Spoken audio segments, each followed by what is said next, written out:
Harta karun yang hilang di perut hutan Kalimantan. Di pedalaman Kalimantan, jauh dari jalur sungai yang biasa dilalui kapal dagang, tersembunyi sebuah legenda yang sejak lama hanya dibisikkan dari mulut ke mulut. Orang-orang tua di desa menyebutnya peti raja tua, harta karun yang diyakini berasal dari masa ketika para pedagang Tiongkok, Arab, dan kerajaan-kerajaan Nusantara bertemu di jantung Borneo untuk berdagang emas, intan, dan damar.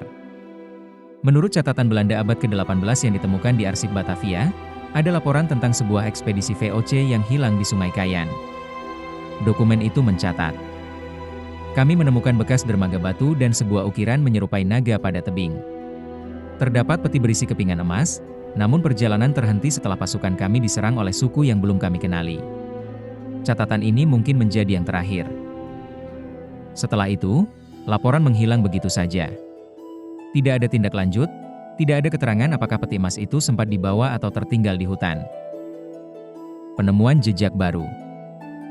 Ratusan tahun kemudian, seorang peneliti lokal bernama Darman menemukan batu berukir naga di dekat aliran sungai kecil yang jarang disentuh manusia.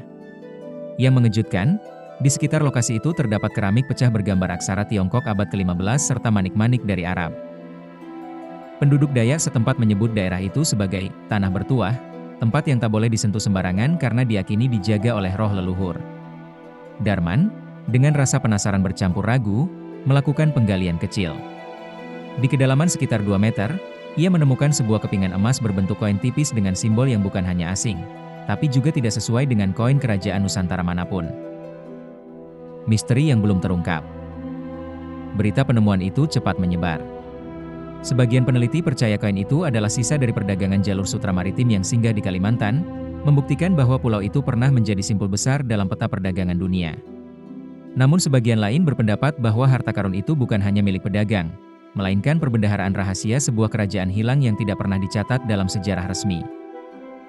Hingga kini, banyak ekspedisi kecil yang mencoba melacak peti raja tua di tengah hutan lebat Kalimantan. Namun yang mereka temukan hanyalah jejak-jejak samar, fragmen keramik, mata tombak berkarat, dan sesekali koin emas yang membuat bulu kuduk berdiri. Tidak ada yang berhasil menemukan peti besar sebagaimana digambarkan dalam arsip VOC. Akhir yang menggantung. Yang membuat cerita ini semakin misterius adalah hilangnya Darman secara tiba-tiba.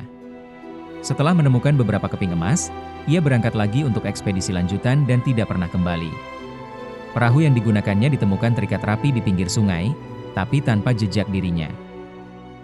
Sejak itu, legenda harta karun di Kalimantan kembali hidup. Orang-orang bertanya, apakah harta itu memang nyata, atau hanya jebakan bagi mereka yang tamak?